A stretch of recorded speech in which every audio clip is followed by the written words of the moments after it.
Bonjour, dickheads. Welcome to another episode of Monday Night Live. It's Monday, the 24th of November, 9 p.m.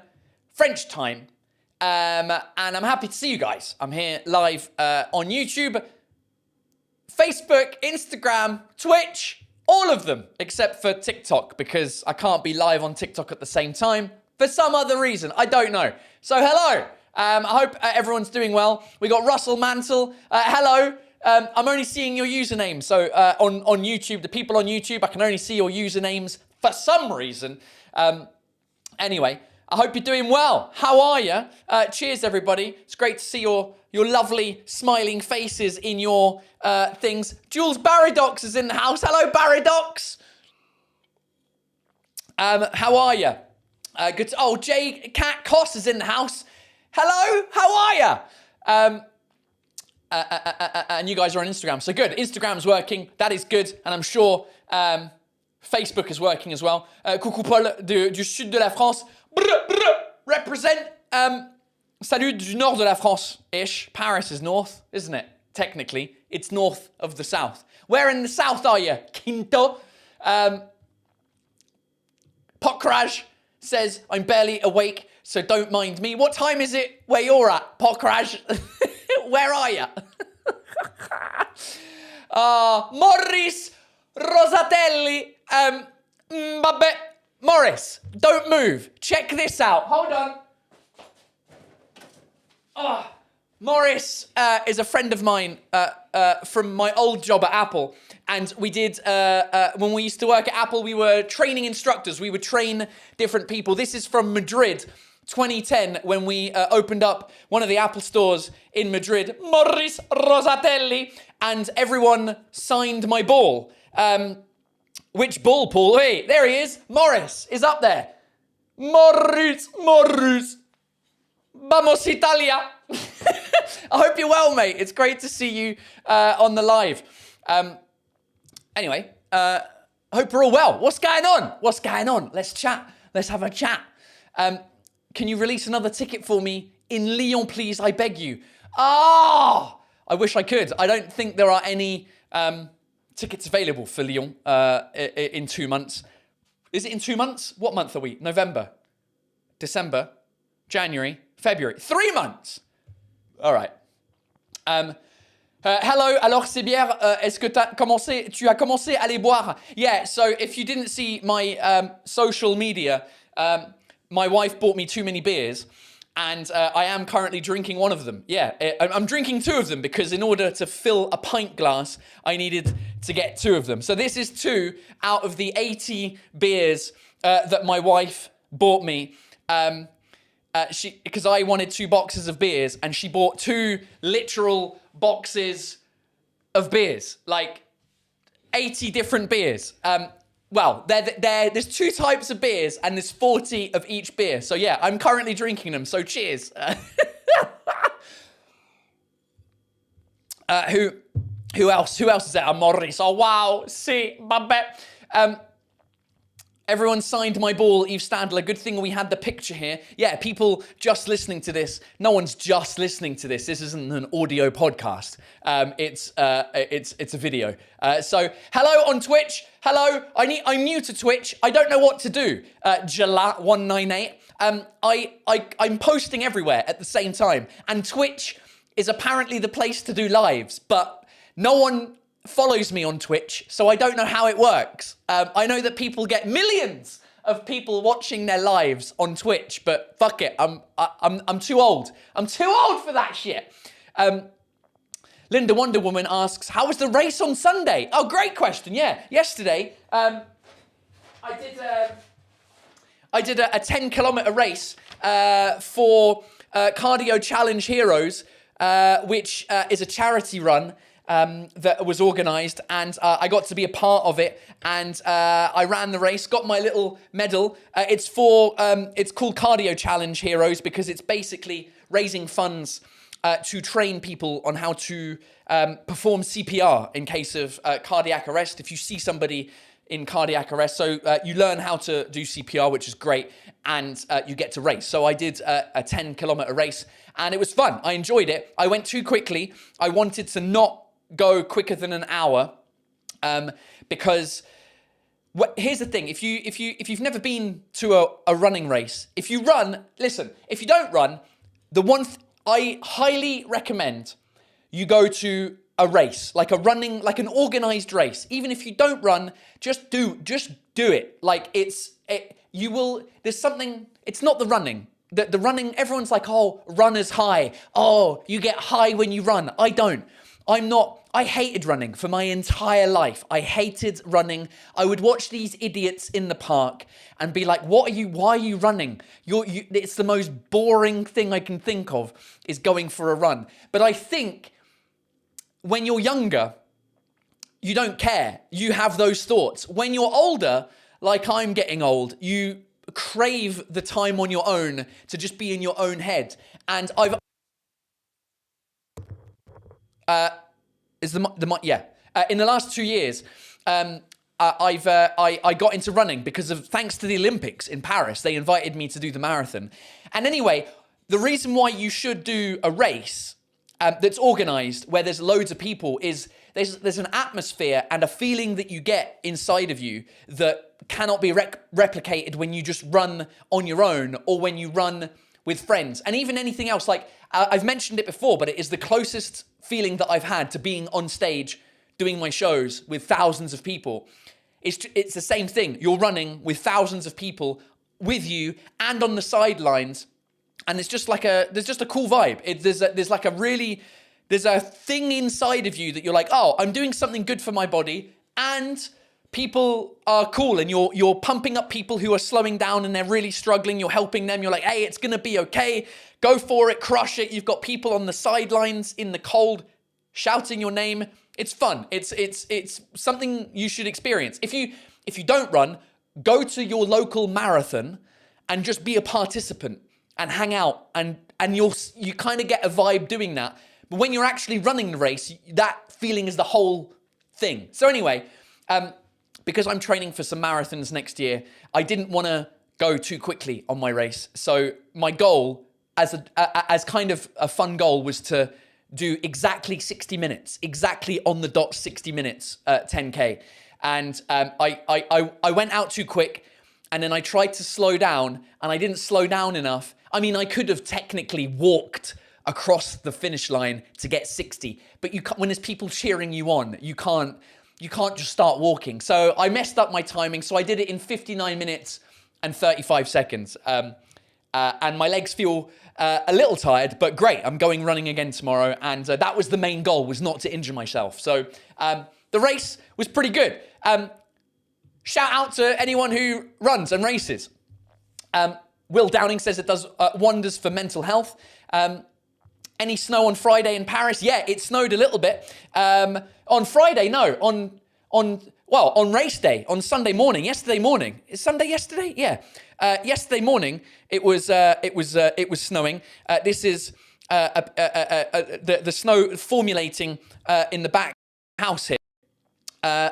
So not a lot of snow, a little bit of snow, enough snow to have a bit of fun, for my daughter to be like, it snowed. Oh, you got the same medal, Elliot. It was a great race, a bit too cold. It was a bit too cold. It was fucking -3. That was la température ressentie, as the French say. I don't think we have a word for that in English, do we? Like it's the feels like temperature. When you open up your app and it says 1 degree, but it feels like -3 because of the wind. It's in French they call it la température ressentie, the temperature that. What's the there must be a word for it in English. Is there a word for it in English? The support from spectators when racing is amazing. It gives you wings. I know, it's amazing. I don't know what it is, but it's fun. It helped you a lot because you look a lot slimmer than from past. Thanks very much, Carlos. I appreciate it. Thanks, Paul, for the good laughs. As a Parisian, now settled in the West Midlands, it is needed. How's the food in the West Midlands, my friend? Jeremy says the felt temperature. Do we say the felt temperature? I don't think we say the felt temperature. The real feel. I think the term literally is feels like. Wind chill. Well, wind chill is the factor, but if it's not wind chill, because it can be 32 degrees Celsius, but it feels like 37 because of the humidity. So it's not necessarily wind chill. People are saying feels like temperature. Catherine proposes the apparent temperature. Why don't we have a temperature for this, considering that England is obsessed with weather? I don't understand. Real feel on my app, okay. I'm going to look it up now because this is annoying me. There's got to be a phrase for it. Température ressentie. Okay, let's see what WordReference, the legends of... I can't believe WordReference is still a thing. I can't believe that WordReference still looks like a 1995 website. But it does its job. I used this when I was studying French at university. So température ressentie says experienced temperature, apparent temperature, wind chill factor. Okay, so the wind chill was there, and that's it. There's there's a whole forum about it. The forum is the best bit. Coupled with gusts of the experienced temperatures. The experienced temperatures. Oh God! All right. Let's do the experienced temperatures then. I still don't like it. I prefer the French. I prefer the French. Température ressentie. This website is a legend. I know. WordReference. I don't know who made it. I don't know I don't know. But it's a 1995 website. I don't know when it started, but I've been using it since at least 2001. 2002 is when I started using it. And I still use it every day. It still looks exactly the same as when I was doing my A-levels in 2018. Mate, it looks the same as when I was doing my A-levels in 2003. That's when I started using it. Wait, yeah, 2003 to 2005 were my A-levels, and it still looks the same. It's outrageous. What's your Twitch channel's name? Paul Taylor Comedy, Amaury Lamousse, I think.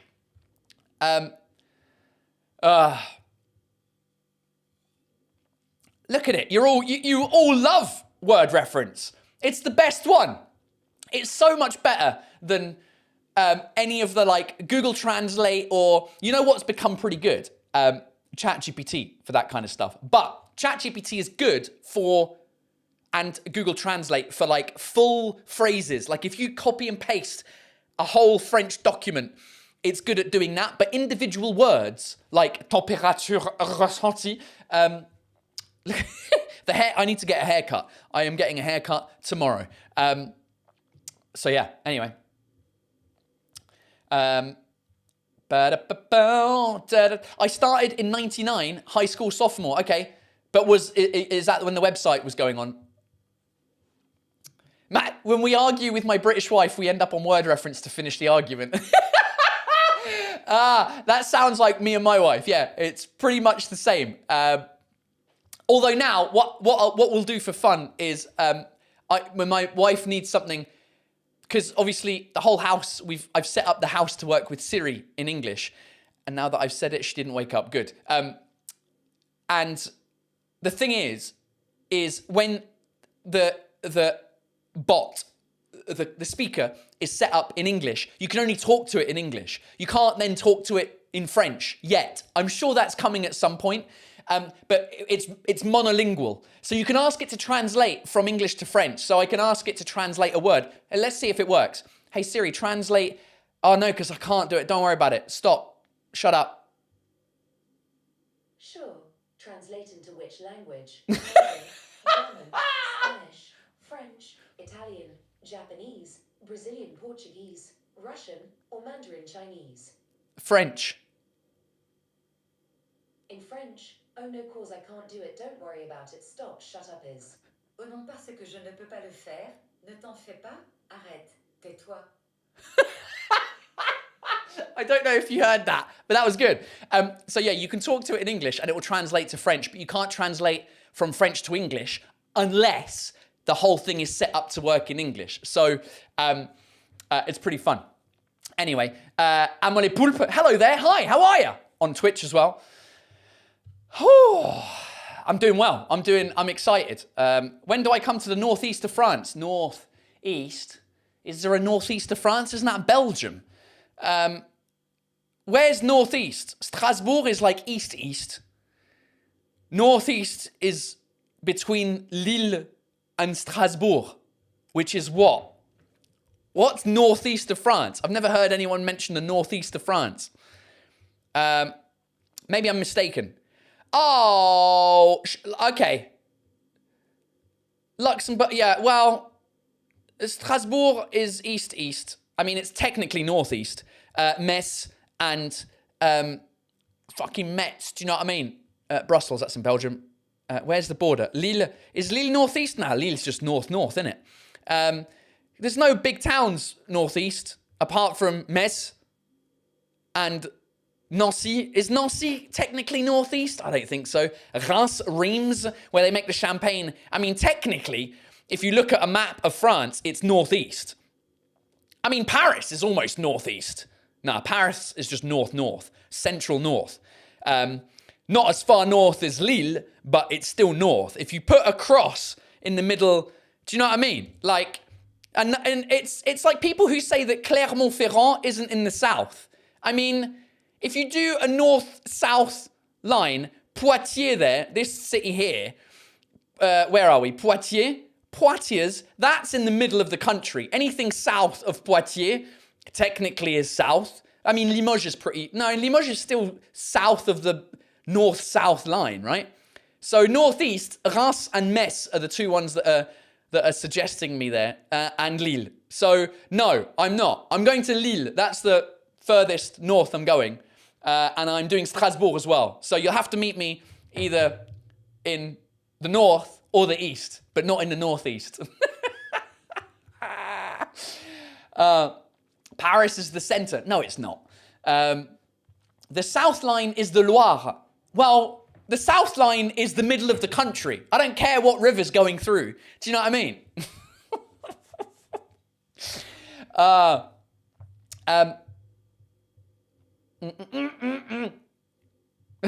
With all the new assistants, Siri has become the old grandma sat in the corner of the room, not hearing you properly, just saying things totally unrelated to the conversation you were trying to have. Exactly. That is a great analogy.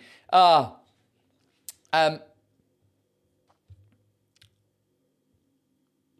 a famous geographer said, Paris is the desert of France. Le désert français. It's the desert of France. Yeah, maybe. Pierre Guichikakizet. Salut, Paul. Hello. Is Clermont-Ferrand the Coventry of France? Yeah, I think so. It doesn't have a great reputation. I don't know why. I mean, one of the reasons why is it's impossible to get to. It's the only sort of big city that I've been to that takes forever to get there on a janky old train. Most of France is connected with the TGV, right? The high-speed train. But Clermont-Ferrand is not, and I don't know why. I say that. Toulouse doesn't have a TGV because Airbus is there and they vetoed the TGV. But, and that's a big city. But Clermont-Ferrand, it's a nightmare. It's like 3.5 hours on the train from Paris. And it's a janky train that never works. And so maybe that's why it's got a bad reputation. But outside of that, I've been there a few times to do shows. And the city's quite nice. Like the actual city centre is pretty cool. The cathedral, or is it a cathedral? I guess it is all like black and mysterious looking. It's cool. I like it. Michelin, exactly. Michelin is from Clermont-Ferrand, not the tire company, not the food company. Although aren't they the same thing? I don't know, mate. I don't know. The south of France for the rest of the world begins and ends in Provence. Yeah, it's because no one knows the middle of France. The empty diagonal, le diagonale du vide, is what you guys call it in French, the empty middle. That's another thing that doesn't exist. It's like the diagonal from basically the northeast, what we were just talking about, to the southwest is the empty diagonal, right? The diagonal of emptiness, because there's no one in it. No one lives there. Diagonale du vide. There's some crazy statistic that in terms of population percentage, right, is the equivalent of the people that live in Paris and the surrounding areas. Here we go. Here's a good one. So this empty diagonal here, if you don't include Bordeaux, which is there, that whole region, the green region of France, which is almost half of the landmass, has the same population as Paris and its immediate suburbs and towns. There you go. 12 million inside Paris, Île-de-France, and 12.2 million in the rest of... So that's why it's called the empty diagonal, because there's no one in it. So yeah, no one knows that empty diagonal. So I guess the south of France is all of this grey area here then. I mean, technically Lyon, which is there in that blue dot, technically that's south of the central line, right? It's now turned into the geography teacher lesson, isn't it? Ah, I love it. I love these lives. This is why I love these lives, because we talk about fucking nothing for half an hour. It's great. I love it. I can't read your name. Inkot Mink 80. Have you stopped with bilingual shows? For now, yeah. For now, I'm doing one language at a time. For now, I'm doing the English only show, which goes until March the 1st, which is the final show at l'Olympia in Paris.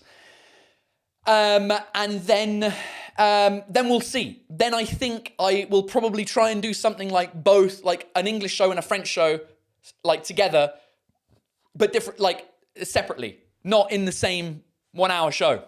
I did like 3 bilingual shows. I had a lot of fun touring those, and I just wanted to try something else. So for now, the languages are separate in my stand-up shows. On my videos, it's bilingual, and I'll have subtitles in both languages. Like if you follow me on Instagram, which clearly you do because you're on Instagram right now, commenting, then the videos will be in both languages. But the actual live shows will be monolingual. I mean, there's still a bit of both languages in there anyway, right? But I'm translating it. You don't need to be bilingual to come and see the show, is what I'm saying.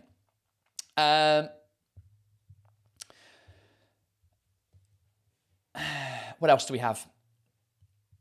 3.5 hours on a janky train to Clermont-Ferrand. Us Brits can only dream of such advanced infrastructure. I know. The trains are horrific in England. We do some good stuff in England, right? Fucking trains is not one of them. Do we even do planes well? I mean, I guess Ryanair and EasyJet. Well, Ryanair's Irish, so that doesn't count. EasyJet's English, but created by a Greek. Cars, we've got Aston Martin Mini, which belongs to the Germans or the Chinese now. James Bond, that's it. That's all we've got. And good music. That's it.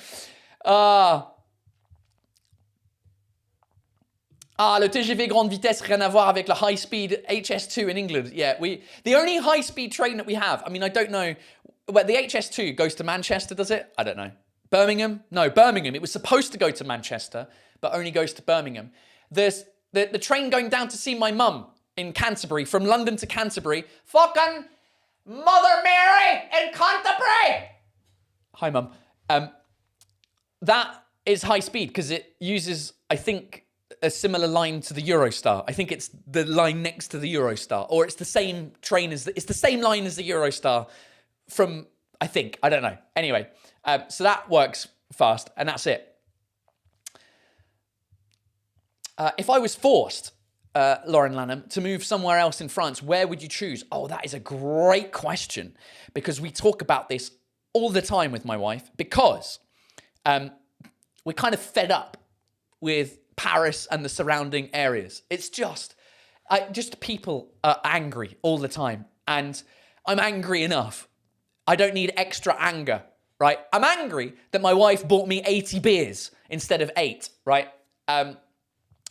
So we don't know. This is a reason we're still here, is because there's nowhere better, to be honest. All our friends, everyone that we know lives in Paris, outside of a few people who have moved.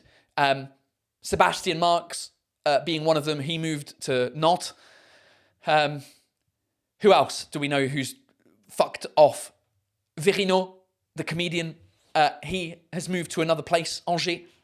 Angers. So everyone seems to be leaving. If we were forced to, it's a great question.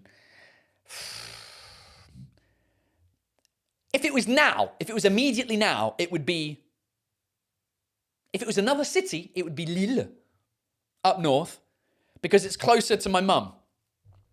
And it would be easier to go and see her. And driving across, I mean, for now, if I drive to see her, it's like a 5-hour trip door to door to drive from Paris to her house in Canterbury. From Lille, it would be much quicker because I just drive to Calais. What's Lille to Calais must be an hour max. And then it would be 30 minutes on the train and then it'd be a 2-hour drive. So probably Lille for now. My wife would hate that because she hates shit weather. So she'd want to move down south somewhere. Corsica is where Corsica's too far away. It's too difficult to get there flight-wise. Connection-wise is complicated and infrastructurally complicated. But if we didn't have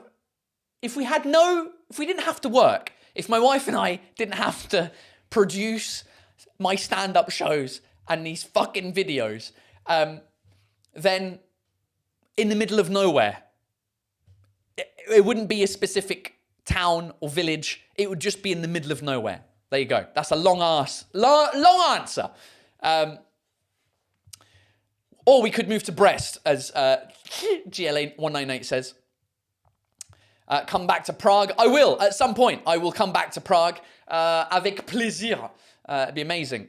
French girl in Clevedon says, don't leave le 9-3. 93 represent. That's the postal code where I live, and it's a shithole, but it's all right.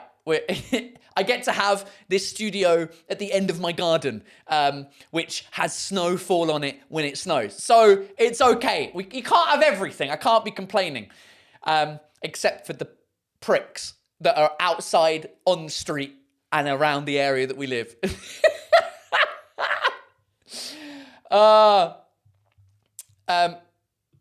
Lille is good for beer even without that. That would be one of my primary reasons to go to Lille. We also have some friends. I forgot about them. That we got some friends that have moved to Lille. So we'd have at least a couple friend with a child, which is great. You should move to Arcachon. Nice beaches, the highest sand dunes in Europe. I mean, yeah, everyone moves to a place because they've got the highest sand dunes, right? That's clearly on the list of things that you need when you're... Hey, we're thinking about moving to a new city. What's the criteria that the new city needs to meet? Well, it needs to have good schools, right? Because I've got a daughter. And we'd like to have some restaurants and bars, some sort of nightlife. We also needed to have some of the highest sand dunes. That, check. Great. And oysters. Need the oysters. So yeah, basically, we'll move to Le Diagonale du Vide. There you go. Exactly. That is exactly what we're going to do. Joy Zone is back with a super chat. Thank you so much. And stop giving me super chats. Stop it. Sign up to my Patreon. You'll get more value from it. You'll get some exclusive content and things like that. Loads of videos. Instead of just giving €5, 3 of which will go to YouTube. No, that's not right. Two of which go to YouTube, 3 of which come to me. Thank you, though. I appreciate. 80 beers in Paul's fridge. Take one out. Drink it during his live. 79 beers in Paul's fridge. Oh, as in the kids' song. I love it. Dearie me. All right, ladies and gentlemen, it is almost time to leave us here. It's 9:30 almost. Before we go, though, there's 2 things. Number 1, terrible translations. It's the part of the live where I hand it over to you guys. You guys send me by email your terrible translations that you will see on signage out and about, restaurant menus. Online, you might see some funny stuff where stuff has been, badly translated. And you can send those to my email address, which I will put on the screen here. Where is it? Here. Translations@paultaylorcomedy.com. And you can send those in, and I will read them on air. On air. What is this, a fucking radio show? Shut up, Taylor. And I'll go through them. So I've only got 2 this week. The last 2 weeks, you guys have run out of terrible translations. So one from Red Becky here, who says, I saw this online, but I'm not sure how funny it is in French. But I don't think the translation is very accurate. Let's have a look, shall we? If I can open the file. Hold on. Why it is not working? Technical issues, ladies and gentlemen. Let me go to the other one, and then I'll come back. This one is from Alistair Neal. Hello, Alistair. Alistair. How do I say your name? Alistair Neal. Salut, Paul. I just came across this brand new Korean restaurant around the corner from me on the Rue de Bruxelles in Paris in the 9th. The food was really good, and I'm sure I'll go back again, though I think I'll probably steer clear of K13. Let's have a look at K13. K13 is barbecue de moule. And it's been translated as mold barbecue. Oh no. Oh, mold de barbecue. Okay, so barbecue de moule already sounds pretty sketchy. Moule in French is muscles. Or, if you want to be vulgar, it's the woman's private parts. Barbecue de moule. And they've translated that as mold barbecue. Okay, that's very weird. Because they've translated everything else okay, I think. Mold barbecue. I don't know if in Korean the translation is right. It's pretty funny. Mold barbecue. Okay, no, that is disgusting. Right, let's go back to Red Becky's. Oh, here we go. Red Becky, the image has a thing. I saw this online. Not sure how funny it is in French. Preserved cucumber. Préservatif concombre. Yes! Classic. It's a classic. So, préservatif in French, which I've never understood, means condom. What is a preserved cucumber in French? Un concombre mariné? That'd be marinated cucumber. Conserve? Conserver? Conserve? No. So the thing is, I don't know, because you're not preserving anything with a condom. You're preventing it from happening. What are you preserving? I guess you're not preserving life. You're not giving life a chance to happen. So we call it, even in Quebec, they say un condom. Un condom. So preservative is, what is a preservative in French? Les conservatoires? No, it's something, apparently is a conserve de concombre, is preserved cucumbers. But the word, this food doesn't have any preservatives in it. Conservative, no, there's another word for it. It doesn't have any... Merde.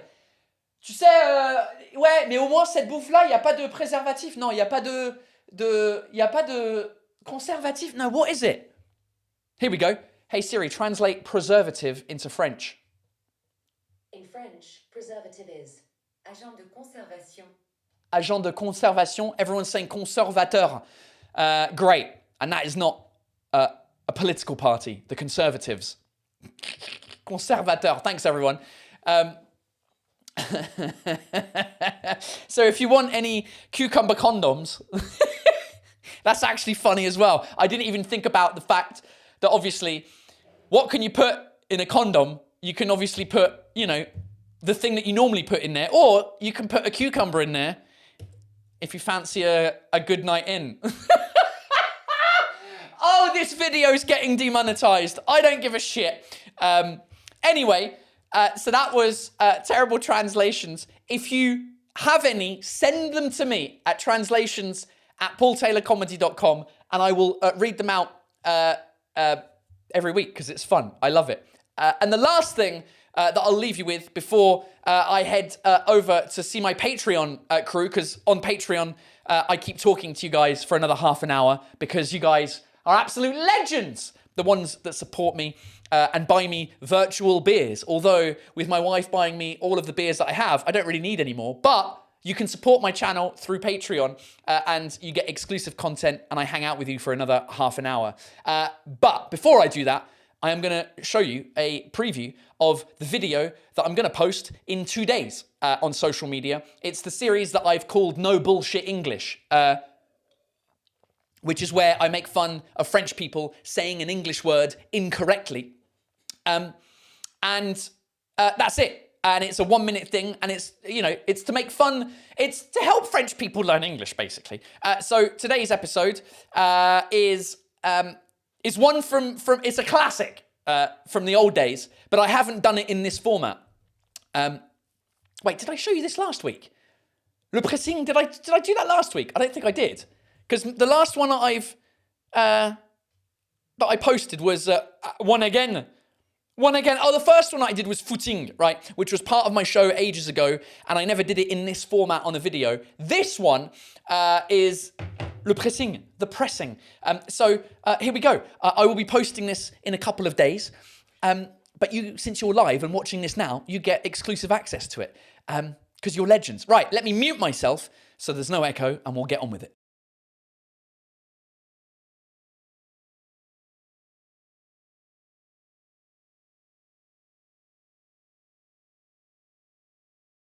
If you ever meet a French person, watch out, because they'll probably use the English word pressing incorrectly. I know, I talked about it 10 years ago. Pressing. But I'm gonna talk about it again because it still annoys the shit out of me. French people will say something like, my jacket is very dirty, but you know, I have to put it in the pressing, parce que là, je peux pas le mettre à la machine, quoi. What they're trying to say is that they need to put their jackets in the dry cleaners. But for some reason, they've imported the English word pressing to mean dry cleaners. Where has this come from? I guess it's because at the dry cleaners, there's like a machine that presses the clothes and there's steam that comes out instead of water. I don't know. I don't know how dry cleaners work. All I know is that it's magic. And then one guy must have been bad. You know, there is a machine that press your clothes. Press? Eh ben, pressing. Eh ben voilà, Jean-Michel, viens ici, c'est la pause café, j'ai trouvé le mot. In English, the word pressing is the conjugation of the verb to press, as in, I'm pressing the escape key on your level of English because it's fucking shit. Or you could say there's a pressing issue. Well, what's the pressing issue, Paul? Well, I've got my tour in France coming up and I haven't done one promo yet. Really? Yeah, so consider this a promo video. Tickets at paultaylorcomedy.com. So here's a word of warning. There we go. That is this week's episode of No Bullshit English, which I'll be posting. I don't know if I'll post it tomorrow. I normally post it on a Tuesday, but since I posted a video today about my beers, I don't want to over-pollute social media. Do you know what I mean? So anyway, it'll be out this week at some point. And that's it. Thank you so much for being here, live with me this Monday, 24th of November. I'll be back next Monday, I believe. There might be one Monday in a couple of weeks that I'm not available. But next week, I am definitely available next Monday at 9 p.m. So I'll be here. Instagram, Facebook, Twitch, and of course, the legends on YouTube. Patreon, I will see you in a couple of minutes for the after party. And the rest of you, I'll see you next week. Have a fantastic week. And keep safe, take care of yourselves. You know, anyway, shut up, Paul. Fuck off. Bisous, bye.